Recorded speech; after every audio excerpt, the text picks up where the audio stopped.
আলহামদুলিল্লাহ ভাই গাইস। ফকিনির সাথে বিয়ে কইরা জীবনটা আমার শেষ হয়ে যেতেছে। তুই বিমানে উঠছো কোন দিন? এই ফকিনি বিমানে উঠছো কোন দিন? কয় না তুই তুই জানো আমার ক্যারেক্টার ফকিনি তো তুই ছিলি দেখেন আমি আমারে নতুন বিয়ে করে ওরে আমি হানিমুনে নিয়েছি মালয়েশিয়ায়, আবার তুমি এই কথা বলো। এখন একেবারে থাপ্পড়ায় কারেন্ট ফেলাই দিই বেয়াদব জানি গাইস দেখেন আসলে আমার খুব খারাপ লাগলো এই বিষয়টা। আমি ওরে নতুন বিয়ে করে হানিমুনে নিয়েছি আমার ও সাথে। আমার দেখেন আমি বোরকাইছিলাম আমার বোরকার থেকে ট্রেনে হেসরায় নামাইয়া এখন আবার আমার কি জানি কয় বিদেশি মেম্বার এলাইতেছে পরে Guys, কি হবে জানেন একটা কথা বলি, যদি মনে করেন আমরা এভাবে যদি বিদেশে না আসি বোরকা পরে তোমার সঙ্গে খারাপ করবো না, কারণ আমি তোমার নতুন বিয়ে করছি, আমি তোমার স্বামী হই, এখন তোমার সাথে তো আমার ওভাবে কথা বলা উচিত নাকি? কিভাবে কথা বলবো আর যাই হোক আমি যদি ভালোভাবে পৌঁছাতে পারি আপনাদের মাঝে আর আমার ছেলে মেয়েরা ওয়েট করতেছে আমার জন্য দোয়া করবেন যেন আমি আমার জীবনটা ভালোভাবে কাটাতে পারি আর বিশেষ করে সবচেয়ে বড় কথা, তোমার হাফেজ বাচ্চারা যে হয়েছে হুজুরে, তোমার হুজুর বেশি কিছু বলো।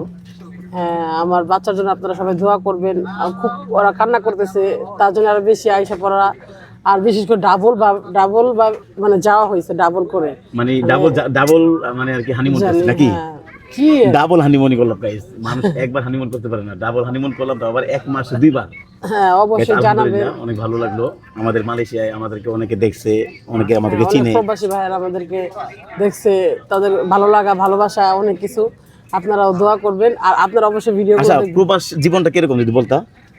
ভালো না অনেক কষ্ট অনেক কষ্ট গাইস, প্রবাস জীবন আসলে অনেক কষ্ট। আপনি যদি আপনার সন্তানকে নিয়ে লবণ দিয়ে ভাতও খাওয়ান তাও ভালো কিন্তু আপনার বাচ্চা বউ পোলাপান রেখে আপনি যদি এখানে আইসা কষ্ট করেন এটা আমার কাছে এটা পছন্দ না তোমার কাছে কেমন লাগবে জানি না কিন্তু আসলে যারা অনেকে প্রবাসে থাকেন তাদের জন্য দোয়া করি, আর আমাদেরকে অনেক ভালোবাসা দিচ্ছেন মালয়েশিয়া প্রবাসী ভাইরা, আমাদেরকে সাপোর্ট করবেন। তাই খালি মালয়েশিয়া প্রবাসী ভাইয়েরা না অনেক দেশের প্রবাসী ভাইয়েরা আমাকে ভালোবাসে মানে 2 দিন ধরে না মানে না আসলে বুঝতে পারতাম না যে কি জানি কয় তার মানে ভালোবাসে প্রবাসী ভাইরা আমাদেরকে অনেক সাপোর্ট করছে, আর আমাদের অনেক মানে দেশ থেকে দেখে অনেক প্রবাসী ভাইয়েরা যেটা বলে ভাষা আমি মানে কোন করতে পারবো না যে তাদেরকে কিভাবে রেসপেক্ট করব তারা আমাকে দেখে কিন্তু আমি তাদেরকে দেখতে পারি না আলহামদুলিল্লাহ আমি আসার কথা শুনে অনেক খুশি হলাম।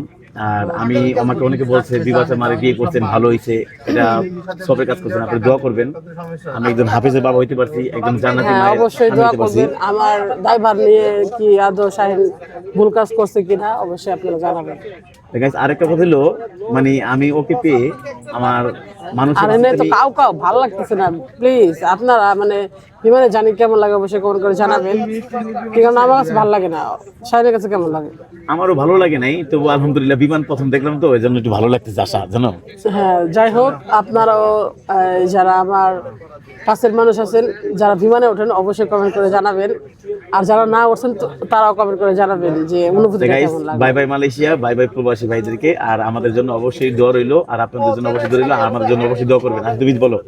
হ্যাঁ অবশ্যই আমাদের জন্য দোয়া করবেন আর আমার সন্তানদের জন্য দোয়া করবেন যেন আমি স্বামী সন্তান নিয়ে ভালো থাকতে পারি ইনশাল্লাহ।